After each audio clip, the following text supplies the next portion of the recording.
तो चलिए दोस्तों शुरू करता है। आज बात करेंगे हमास और रशिया का बारे में। हमास ने 7 अक्टूबर को अटैक क्यों किया था उसका बारे में बात करेंगे, और रशिया ने यूक्रेन का पर अटैक क्यों किया था इसका बारे में बात करेंगे। तो हमास ने 7 अक्टूबर को अटैक इसलिए किया था क्योंकि इन लोग का जो इधर देखो, इधर इजराइल है, हाँ इधर इजराइल है। तो इस इजराइल मतलब इजराइल का कोई देश ही नहीं था, पूरा का पूरा फिलिस्तीन था। वो यहूदी लोग थोड़ा सा जगह मतलब यहूदी लोगों का था, मतलब एक दो गांव जैसा होता इसका जैसा यहूदी कॉलोनी था। तो उस कॉलोनी से मिलके वो अमेरिका के साथ मिलके मतलब पूरा का पूरा वो जो है फिलिस्तीन जो है वो कब्जा कर लिया। जब कब्जा करने का बाद मतलब धीरे धीरे थोड़ा करके पूरा जो फिलिस्तीन है कब्जा कर लिया। थोड़ा बचा गाजा, मतलब 2 डिस्ट्रिक्ट का गाजा। तो उस गाजा के अंदर भी समुंदर था, इधर समुंदर था। समुंदर में भी मतलब थोड़ा पहले मतलब किया वो लोग थोड़ा करके काम करके दे रहा था। यहूदी लोग काम करके देते लास्ट में बचा था ऑयल एंड टिप। तो वो भी यहूदी लोग कब्जा कर लिया था, इजराइल ने कब्जा कर लिया था। जब कब्जा किया मतलब कब्जा कर लिया, उसका 1 हफ्ता बाद हमास ने पूरा 7 अक्टूबर तक का दिन था, मौका देख के इजराइल का ऊपर मतलब 200 लोग कब्जा कर लिया था इजराइल का अंदर घुस के। उसका बाद से हमास का जंग स्टार्ट हो गया, गाजा का और इजराइल का जंग स्टार्ट हो गया। तो उससे पहले बात करेंगे इधर देखो रशिया का जंग के बारे में। रशिया तो इतना बड़ा, देखो बहुत सारा बड़ा है देश, इतना बड़ा देश, इतना समझदार देश, इतना हथियार, इतना सामान है, हर चीज़ में किसी भी चीज़ का कमी नहीं है। तो रशिया ने छोटा सा यूक्रेन के ऊपर अटैक क्यों किया था ये समझाते हैं। ये जो रशिया है और यूक्रेन जो है ये एक ही देश था। जब एक ही देश को हमास यूक्रेन मतलब अमेरिका का साथ मिल के मतलब वही पूरा का पूरा मतलब यूक्रेन अलग कर लिया था अमेरिका मदद से। वो लोग थोड़ा हथियार दिया था, वो लोग मदद कर रहा था, उसका कारण पूरा का पूरा जो यूक्रेन है वो कब्जा कर लिया था। ये 50 साल पहले का, 50-55 साल पहले का शायद। तो उसी टाइम जब कब्जा कर लिया था, कब्जा करने के बाद अभी हथियार तो रशिया के पास भी बहुत है। इधर रशिया के पास भी हथियार बहुत है। तो रशिया तो सिर्फ अमेरिका का साथ तो लड़ नहीं सकता है, क्योंकि जितना अमेरिका का पास जितना हथियार है रशिया का पास भी उतना हथियार है। तो मान लो कि अमेरिका का ऊपर अटैक करेगा, अटैक करने के बाद क्या करेंगे, अमेरिका भी करेगा, दोनों देश बर्बाद हो जाएंगे। इसके लिए अमेरिका का ऊपर अटैक नहीं किया और यूक्रेन का ऊपर किया, क्योंकि वो यूक्रेन जो छोटा देश है, छोटा देश का कारण यूक्रेन का ऊपर अटैक इसलिए किया क्योंकि उन लोग का ही देश था। क्योंकि रशिया ने सोचा कि हमारा देश का हिस्सा कोई ले नहीं सकता, हमारा देश हमारा ही रहेगा। तो इसके लिए यूक्रेन का पूरा ऊपर अटैक किया था। हमास ने तो उन लोग का कब्जा करते ख़त्म कर दिया था, इसके लिए अटैक किया था। तो बीच में धीरे धीरे ये जंग जो है ये बड़ा हो गया। रशिया यूक्रेन का तो 5 साल हो गया चल रहा है, अभी तक ख़त्म नहीं हुआ। तो कितना नुकसान हुआ होगा। हमास का भी 1 साल 1.5 साल चला। उसका बाद हमास का तो जितना गाजा का शहर है कुछ भी है वो तो पूरा का पूरा ख़त्म हो ही गया। लेकिन उसका बाद इजराइल का ऊपर इजराइल और ईरान का साथ आ गया।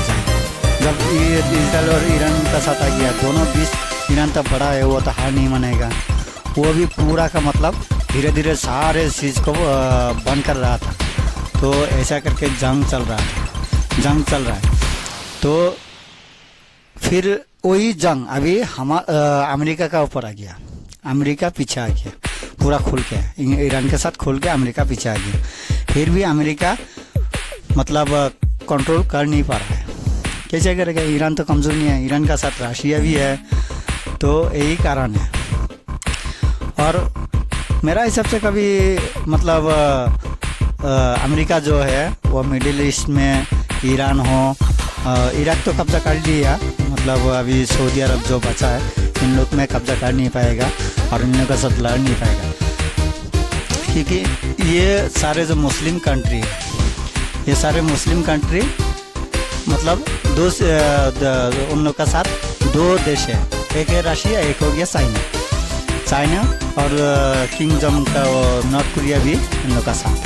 तो वो लोग का तो हथियार ज़्यादा है, इसके लिए अमेरिका कुछ कर नहीं पा रहा है। नहीं तो अमेरिका बीच में आके पूरा मतलब बर्बाद कर देता, ईरान अकेला कंट्रोल कर नहीं पाता, क्योंकि सऊदी अरब जो है, सऊदी अरब क्या कर रहा था, सऊदी अरब तो कुछ बोलता नहीं, 56 कंट्री मुस्लिम कंट्री है, यह अभी पूरा देश क्या बोल रहा है, 56 कंट्री जब मुस्लिम कंट्री है, ये औरत है, मर्द नहीं, ये लोग औरत है, ऐसा बोल रहा है। क्यों बोल रहा है? क्योंकि ये लोग खुल के मैदान में नहीं आ रहा है, जंग में उतार नहीं रहा है, इसके लिए बोल रहा है। लेकिन ये लोग जंग में उतार नहीं रहा है, इसका भी एक रीज़न है, इसका भी एक कारण है। इसका कारण क्या है? मान लो कि अमेरिका के साथ टक्कर ले रहा है, टक्कर लेने के बाद क्या करेगा? अमेरिका सीधा परमाणु मार देगा, और सऊदी अरब का जो मक्का मदीना है उसका ऊपर परमाणु मार देगा, तब क्या करेगा? उसको तो अल्लाह का घर माना जाता है, इतना सालों से मतलब उसी को मानते आ रहा है, उसी का ऊपर मतलब चल के आ रहा है, उसका हिसाब से चल के आ रहा है। अगर उसी को तोड़ देगा तो क्या करेगा? तो इसी का डर से मतलब पूरा का पूरा जो 56 कंट्री है वो पूरा का पूरा चुप हो गया, किसी को कुछ बोलता नहीं तो अमेरिका को कोई पसंद नहीं करता है। लेकिन ये लोग को मालूम है 3 देश है, अमेरिका है, इजराइल है और हमारा देश अभी भारत भी होगा। मतलब ये जो देश है, ये देश का जो प्रधानमंत्री है, ये सारे के सारा बदमाश है। इसी के कारण मतलब इन लोग का साथ कोई नहीं दे रहा है, लेकिन इन लोग का पीछे भी कोई नहीं जा रहा है। यही हालत हो गया वर्ल्ड का। अभी जंग तो धीरे धीरे बड़ा होता रहा है। अभी क्या होगा मालूम है, 5 साल हो गया जंग ख़त्म नहीं हुआ। धीरे धीरे ऐसा लग रहा है कि वर्ल्ड ऑफ वॉर में चलता जा रहा है, मतलब विश्व युद्ध का तरफ चल के जा रहा है, यही हालत है।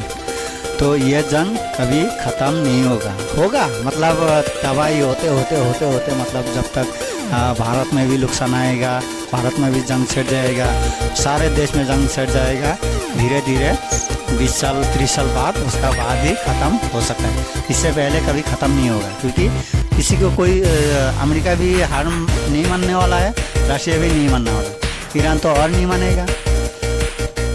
तो भारत तो मतलब गद्दारी के ऊपर गद्दारी कर ही रहा है, वो तो बोल नहीं सकता है, वो हमारा ही देश है। चाइना भी हार नहीं मानेगा, क्योंकि ये लोग मजबूत आदमी है। अमेरिका तो उसका पास थोड़ा हथियार है, उसका वजह से मतलब 2-3 देशों को कब्जा कर लिया, उसी को मतलब आगे कर दिया कि तुम लोग लड़ते रहो, मैं पीछे है। तो यह हालत वर्ल्ड का चल रहा है। यह जंग कभी ख़त्म नहीं होगा, मेरा सब जगह ख़त्म नहीं होगा। और होगा कैसे? अगर होगा तो बोलेगा ये मानो वो मानो, कौन मानेगा? इसके लिए कोई ख़त्म नहीं करेगा, ये चलता ही रहेगा। तो दोस्तों वीडियो अच्छा लगा तो लाइक शेयर ज़रूर करना। जय हिंद।